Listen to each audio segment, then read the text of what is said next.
Assalamualaikum warahmatullahi wabarakatuh. Apa kabar teman-teman? Semoga hari ini selalu dalam keadaan sehat dan dalam lindungan Allah Subhanahu wa taala, dilancarkan jalan usaha dan dilancarkan rezekinya. Amin amin ya rabbal alamin. Masih dengan kesibukan sebagai seorang ibu rumah tangga, hari ini aku lagi beberes di ruang tamu dan nanti lanjut aku mau beres-beres di kamar anak-anak ya teman-teman, karena sudah cukup lama juga aku nggak beres-beres di kamar anak-anak. Ya nggak tau lah udah modelannya kayak mana.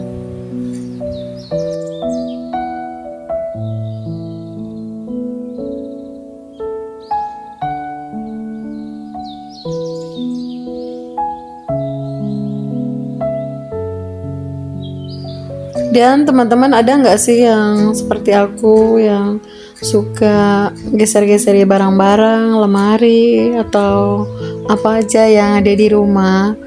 Itu sebenarnya hobi atau apa ya teman-teman? Kalau aku sih lebih biar nggak ngebosenin atau biar ada suasana baru. Jadi beberapa bulan sekali kita tukar posisi barang-barang yang ada di kamar, yang ada di ruang tamu. Ya selagi masih bisa dan selagi masih sanggup tenaga ini, misi kita lanjutkan teman-teman. Dan setelah sekian lama gak bongkar-bongkar, ternyata teman-teman barang-barang yang ada di kamar anak gadis maupun anak cowok aku bener-bener gak karuan, berantakan, udah campur baur jadi satu. Ya kalau aku sih maklum, namanya juga mungkin capek dia sekolah atau sibuk dengan kegiatannya. Jadi ya kita lagi akan teman-teman sebagai ibu rumah tangga, inilah jadi kegiatan rutin kita. Walaupun kita sebagai ibu rumah tangga tugasnya itu beres-beres rumah, ngerapiin rumah, tapi kalau aku pribadi aku tetap ngajarin anak-anak buat ngeberesin kamarnya masing-masing juga ya teman-teman.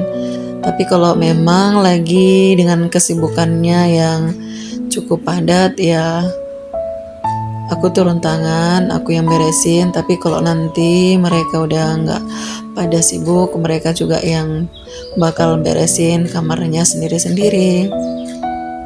Dan teman-teman jangan salpok dengan spray dan sarung bantal yang gak senada, karena aku selalu gunakan apa yang ada di rumah dan selagi masih bisa dipergunakan aku pergunakan, dan seandainya udah gak layak lagi baru aku ganti. Dan sebenarnya udah ada rencana Kian untuk bikin spray sendiri, karena kan aku bisa jahit, jadi pengennya sih bikin spray sendiri. Dan bahannya sebenarnya udah aku beli, cuman waktunya yang belum ada ya teman-teman. Nantilah teman-teman kalau seandainya aku udah buat spraynya, nanti bakalan aku spill untuk teman-teman, biar teman-teman tahu spray buatan aku ya kan. Dan gorden yang ada di rumah aku ya buatan aku sendiri juga nih teman-teman. Di sini aku terpaksa mau nggak mau manjat karena maaf ya teman-teman, ini apa namanya, gorden aku tuh ada yang udah kayak mau lepas gitu, jadi ketimbang nunggu si adek, jadi aku inisiatif benerin sendiri. Karena bulan Ramadan tinggal menghitung hari dan tinggal ya beberapa hari lagi lah teman-teman. Jadi yang pastinya para emak-emak udah pada sibuk beres-beres rumah, bersih-bersih rumah. Jadi waktunya puasa tiba, rumah tuh udah rapi, jadinya lebih tenang, lebih nyaman, ibadah pun lebih husuk. Ya kan teman-teman? Dan bersih-bersihnya udah sampai aja nih di kamar anak cowok aku. Sama kondisinya ya, sedikit lebih parah kamar anak cowok ya kan teman-teman, karena sepandi-pandinya pun bersih-bersih, tapi udah pasti kalau anak cowok itu kebanyakan dia tuh nggak pandai menata atau menempatkan barang pada tempatnya. Dan di sini pun aku juga mengganti posisi tempat tidur supaya ada suasana baru. Dan lemari buku yang ada di ruang tamu aku pindahkan ke kamar ini supaya buku-buku yang berantakan ini tersusun pada tempatnya. Dan buat teman-teman yang belum memulai aktivitas beres-beres rumah, semoga hari ini semakin bersemangat supaya menjelang bulan puasa ini rumah kita udah rapi, udah bersih, jadi lebih nyaman dan puasanya jadi lebih semangat ya kan teman-teman. Dan tonton terus video aku sampai akhir ya teman-teman. Stay tune.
Dan sudah di penghujung video aku. Teman-teman, terima kasih sudah mengikuti video aku dari awal sampai akhir. Semoga teman-teman terhibur dan nantikan terus video aku selanjutnya. Bye bye teman-teman semua.